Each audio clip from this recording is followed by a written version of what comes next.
सबसे पहले आपको दिखाने जा रहा है। और देखिए, हम सीमा हैदर के घर के बाहर मौजूद है। ये दरअसल सचिन का घर है, जहां पर सीमा हैदर सरहद पार से जो है यहां पर पहुंची थी, जिसके बाद कई सवाल खड़े हुए। सबसे पहला सवाल ये कि आखिर सीमा हैदर जो है वो सरहद पार कर यहां पर क्यों पहुंची है। दूसरा सबसे बड़ा सवाल ये कि क्या सिर्फ मोहब्बत का परवान इतना ज्यादा चढ़ गया था कि वो सरहद पार यहां पर पहुंच गई, या इसके पीछे कोई सोची समझी साजिश है। और तीसरा सबसे बड़ा सवाल ये कि क्या ये एक तरीके का ट्रैप हो सकता है जिसको अंजाम देने के लिए जो है यहां पर सीमा हैदर पहुंची, और जिसके लिए जानकारी जो है वो लगातार अब अधिकारी जुटा रहे हैं। यूपी एटीएस ने शिकंजा कसना शुरू कर दिया है। सचिन के पिता और खुद सीमा हैदर से लगातार जो है पूछताछ की जा रही है। घर पर अभी जो है फिलहाल कोई मौजूद नहीं है, ना सचिन मौजूद है, ना सचिन के पिता और ना ही सीमा हैदर मौजूद है। तो एक एक जानकारी सबसे पहले न्यूज 18 इंडिया पर आपको दिखा रहे हैं। लेकिन शुरुआत इस वक्त की सबसे बड़ी खबर के साथ करने जा रहे हैं, जहां पर न्यूज 18 इंडिया के पास वो एफआईआर कॉपी है जिसमें सीमा का जिक्र है। दरअसल जो सीमा हैदर पर एफआईआर हुई है, जिसमें इस बात का जिक्र किया गया है कि हाँ, सीमा हैदर के पास 4 मोबाइल फोन मिले हैं, और 4 मोबाइल फोन में से एक मोबाइल फोन जो है वो पूरी तरीके से डिस्ट्रॉयड है, पूरी तरीके से खराब है, चाहे वो टूटा हुआ था या उसे तोड़ा गया था। इसके बारे में अब जानकारी जुटाई जा रही है, क्योंकि ये वही मोबाइल फोन है जिसके जरिए जो है शायद हो सकता है कि पाकिस्तान में से इस्तेमाल किया गया हो सकता है नेपाल के जरिए जब वो पहुंच रही थी तो नेपाल में भी जो है इस्तेमाल किया गया हो। और सीधे लिए चलते हैं मेरे सहयोगी दीपक बिष्ट के पास, जो लगातार एक एक अपडेट इस खबर से जुड़ी हुई सबसे पहले दर्शकों तक पहुंचा रहे। दीपक, एफआईआर में मोबाइल के अलावा और किस चीज का जिक्र किया गया है? देखिए, जो एफआईआर है जिसमें बरामद वाली चीजें हैं उसमें एक पाकिस्तानी सिम भी सीमा हैदर के पास से मिला है, जिस सिम के बारे में जानकारी जुटाई जा रही है। उस सिम को ऑन करके एक्टिवेट किया जाएगा। उसके बाद ये पता लगाया जाएगा कि इस सिम से आखिरी बार पाकिस्तान में किन किन नंबरों से बातचीत हुई थी। वहीं दूसरी तरफ जो पासपोर्ट की कॉपी है, 6 पासपोर्ट की कॉपी मिली है, जिसमें से 5 सीमा हैदर और उसके 4 बच्चों की है और एक सचिन का पासपोर्ट माना जा रहा है। उसके अलावा जो बरामदगी वाली चीज है उसमें रजिस्ट्रेशन, कुछ रजिस्ट्रेशन जो पाकिस्तान से जुड़े हुए हैं उसके कागजात हैं। इन सबकी जांच इसलिए पुलिस की टीमें कर रही हैं क्योंकि ये पता लगाया जाना जरूरी है कि इन सबको लेकर सीमा हैदर पाकिस्तान से यहाँ क्यों दाखिल हुई थी, इसको लाने की क्या वजह है। क्या सिर्फ वो चाहती थी कि यहाँ पर आकर वो किसी तरह से यहाँ इंडिया की जो सिटीजनशिप है उसको हासिल कर सके और उस वक्त इन दस्तावेजों को वो सामने रखेगी कि वो पाकिस्तान से आई है। लेकिन जो जांच एजेंसियां हैं वो अब तक उसके जवाबों से संतुष्ट नजर नहीं आ रही है। और इसी वजह से एक दिन पहले जब 7 घंटे की पूछताछ सीमा हैदर, सचिन और उसके पिता नेत्रपाल से की गई थी, उसके बाद आज सुबह 8:30 बजे से फिर एटीएस की टीम उन्हें वापस लेकर गई है। तो कोई ना कोई ऐसी वजह है जिसके बाद एटीएस की टीम है, जब एटीएस की पूछताछ खत्म हो जाएगी, जब सीमा, सचिन के पिता घर वापस लौट कर आ जाएंगे, तब पता चलेगा कि आखिर यूपी एटीएस की जांच पड़ताल में क्या पता चला है। लेकिन देखिए, सरहद पार कर, यानी कि पाकिस्तान से जब से हिंदुस्तान पहुंची है सीमा हैदर, मई में जो है वो यहाँ पर पहुंच गई थी, लेकिन उसके बाद से अब लगातार मुश्किलें जो है वो सीमा हैदर की बढ़ती जा रही है। कल 7 घंटे यूपी एटीएस ने पूछताछ की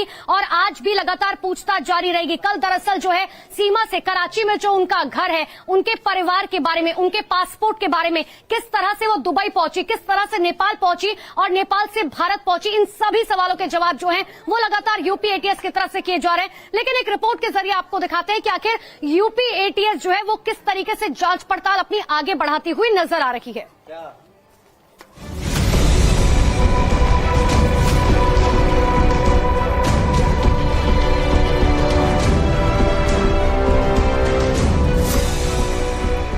पाकिस्तान के सरहद पार कर भारत आई सीमा हैदर और सचिन की लव स्टोरी में जासूसी का एंगल जुड़ चुका है। पबजी के जरिए प्यार और उस प्यार के खातिर भारत तक का सफर सीमा ने बिना किसी डर के तय कर दिया। ये बात खुफिया एजेंसियों के गले से नीचे नहीं उतर रही थी कि इस बीच खुफिया एजेंसी को जानकारी मिली कि सीमा हैदर के परिवार का सदस्य पाकिस्तानी सेना में है, जिसे सुनकर उनका शक और मजबूत हो गया।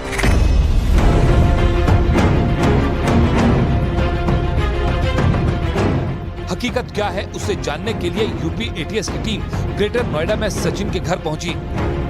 सचिन, सीमा और उसके 4 बच्चों को अपने साथ ले गई और फिर शुरू हुई सवालों की लंबी फेहरिस्त। 2:06 एटीएस की टीम सचिन मीणा के घर पहुंची। सीमा हैदर, सचिन और सचिन के पिता से एटीएस ऑफिस चलने की बात कही। करीब 1 घंटे बाद 3:15 पर सीमा, सचिन और सचिन के पिता से पूछताछ शुरू होती है, जो करीब 7 घंटे तक जारी रही। सूत्रों के मुताबिक शुरुआती पूछताछ में जो सवाल पूछे गए थे वो कुछ इस तरह थे।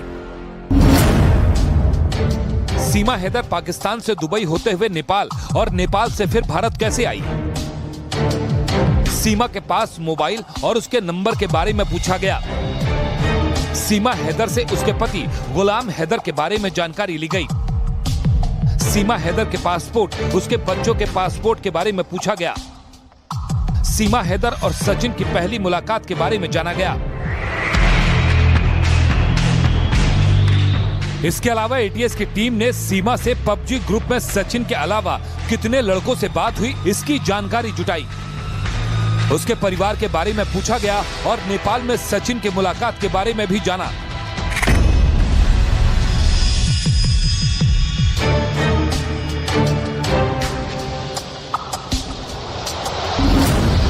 कि सचिन और सीमा नेपाल में 7 दिन रहे, उस दौरान वो नेपाल में कहां-कहां गए और किस किस से मिले। सीमा हैदर के पूरे परिवार में माँ, पिता, भाई बहन के अलावा कौन कौन है? सीमा के भारत आने के पीछे मकसद क्या सिर्फ सचिन से प्यार है? सीमा के भारत आने के पीछे दूसरी वजह क्या है? कराची की रहने वाली सीमा हैदर शादीशुदा है और उसके 4 बच्चे हैं। सीमा दक्षिणी पाकिस्तान के खैरपुर में रिंद हजानो गांव की रहने वाली हैं। इसके अलावा वो पाकिस्तान के दूसरे इलाकों में भी रही, तो उससे जुड़े सवाल भी पूछे गए। सीमा हैदर सिंध और कराची में कब से कब तक रही? सीमा हैदर ने पाकिस्तान में अपना घर किसके जरिए बेचा? सीमा को भारत तक आने के लिए रूट्स की सलाह किसने दी? सीमा हैदर को भारत की सरहद तक पहुंचाने में किसने मदद की? भारत से जुड़ी सरहद को पार करते वक्त क्या सीमा की तलाशी भी ली गई? अब ऐसे में सबसे बड़ा जो सवाल है वो ये कि सीमा हैदर नेपाल के रास्ते भारत में कैसे दाखिल हो गई, क्योंकि भारत नेपाल सीमा पर सशस्त्र सीमा बल तैनात है और उसकी जिम्मेदारी है कि वो आने जाने वालों पर नजर रखे। ऐसे में एसएसबी के जवानों को चकमा देकर सीमा कैसे निकल आई? इन सभी सुरक्षा खामियों को लेकर एजेंसियों के बीच माथापच्ची चल रही है। फिलहाल एटीएस ने सीमा, सचिन और उसके बच्चों को घर भेज दिया है, जिन्हें दोबारा किसी भी वक्त वापस बुलाने की बात कही गई।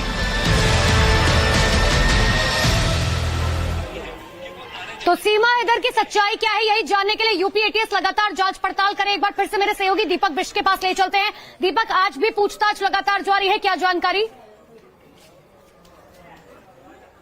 बिल्कुल, देखिए आज भी पूछताछ की जा रही है। एटीएस के द्वारा उन सवालों को जवाब तलाशने की यहाँ पर एटीएस की टीम में कोशिश कर रही है जो सीमा हैदर से जुड़े हुए और खासतौर से राष्ट्रीय सुरक्षा को लेकर ये जुड़े हैं कि सीमा हैदर को किस एजेंट के जरिए नेपाल के रास्ते भारत की सीमा को पार करवाया गया था, उसका नाम यहाँ पर जानना जरूरी है। हालांकि सीमा ने अब तक खुलासा नहीं किया कि वो कौन एजेंट है। उसने कई नाम बताए हैं कि वो फलाना नाम के शख्स से मिली थी, उसके बाद उसने जो है उस एजेंट तक वो पहुंची थी, लेकिन उसका जानना जरूरी है। उसके अलावा उसके पास जो पाकिस्तानी सिम मिला है उसके बारे में जानकारी जुटाई जा रही है। उसके साथ ही जो मोबाइल फोन है, मोबाइल फोन में जो चैट्स थे व्हाट्सएप की, वो डिलीट क्यों की गई थी सीमा के द्वारा, ये सबसे अहम जानकारी यहाँ पर एटीएस की टीम में जुटाई जा रही है और उस डाटा को रिट्रीव किया जा रहा है ताकि सवाल है कि आखिर फोन पर किससे बात हुई थी, चैट आखिर क्यों डिलीट की गई और आखिर फोन क्यों टूटा हुआ है, उसका डाटा जो है वो क्यों डिलीट है। इन सभी सवालों के जवाब जो है वो जांच पड़ताल के लिए जो है अब किए जा रहे हैं यूपी एटीएस की तरफ से। लेकिन देखिए, क्या सीमा हैदर जो है वो पाकिस्तान से हिंदुस्तान क्यों पहुंची? क्या वो पाकिस्तानी जासूस है?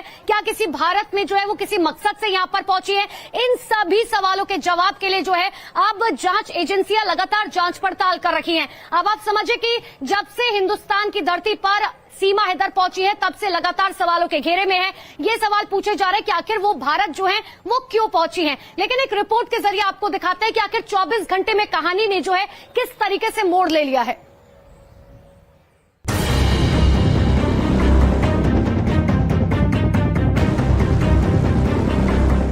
सीमा हैदर का भारत आने का मकसद क्या है?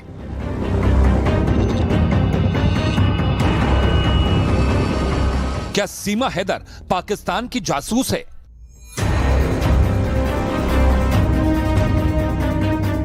क्या सीमा हैदर का रिश्ता पाकिस्तान की सेना से है?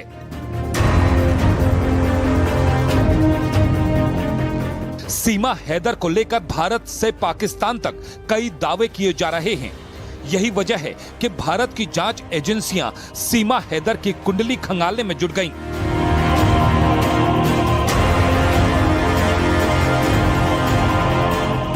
सीमा हैदर ने दावा किया कि वो जासूस नहीं है।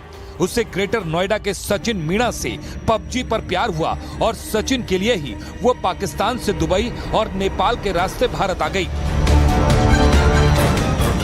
उसके साथ उसके 4 बच्चे भी भारत आ गए, जो सीमा हैदर के साथ सचिन मीणा के घर में रुके। सीमा हैदर ने नोएडा पुलिस और मीडिया को यही जानकारी भी दी।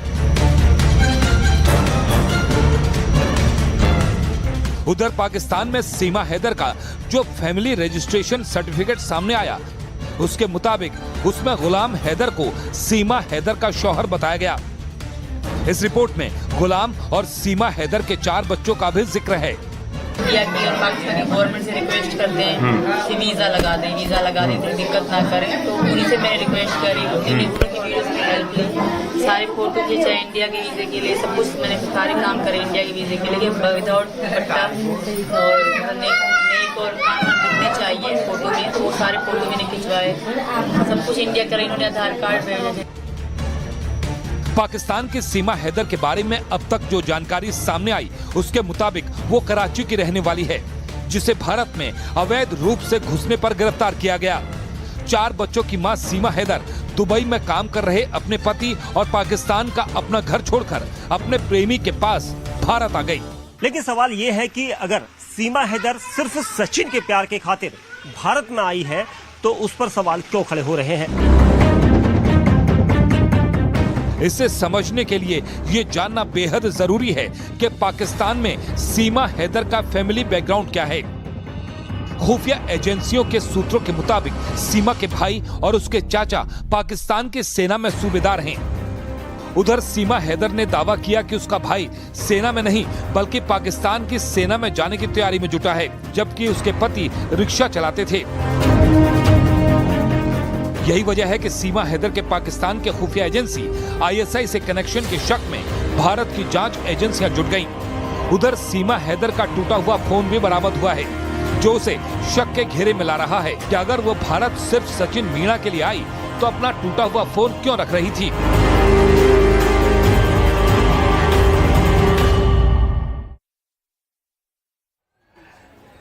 तो देखिए, एक एक तस्वीर लगातार आपको न्यूज 18 इंडिया पर सबसे पहले दिखा रहे हैं कि आखिर किस तरीके से सीमा हैदर जो है वो सबसे पहले कराची से निकली, दुबई पहुंची, दुबई से नेपाल होते हुए हिंदुस्तान की धरती पर पहुंच गई। लेकिन जो भी थ्योरी उनकी तरफ से बताई जा रही है, दरअसल किसी को भी जो है उन पर विश्वास जो है वो नहीं हो रहा है। तो एक एक तस्वीर आपको दिखा रहे हैं, लेकिन इसी बीच एक और बड़ी खबर आपको बता दें, जहां पर यह कहा जा रहा है, क्योंकि विश्वास किसी को नहीं हो रहा है कि आखिर सीमा सच बोल रही है या झूठ बोल रही है, और इसीलिए कहा जा रहा है, एक बड़ी जानकारी आपको दे दें कि सीमा का पॉलीग्राफ टेस्ट करवाया जा सकता है। साथ ही लाई डिटेक्टर टेस्ट जो है वो भी सीमा हैदर का कराया जा सकता है, ताकि सच जो है वो पता चल सके कि क्या सीमा हैदर जिस तरीके की कहानियां बता रही है, जो थ्योरीज बता रही है, जिन पर अभी तक सस्पेंस बरकरार है, उसको जो है लाइट डिटेक्टर और पॉलीग्राफ टेस्ट के जरिए जो है मापा जा सकता है। लेकिन देखिए, जब लाइट डिटेक्टर और पॉलीग्राफ जैसे टेस्ट होते हैं तो उसके लिए कोर्ट की इजाजत जो है बाकायदा ली जाएगी।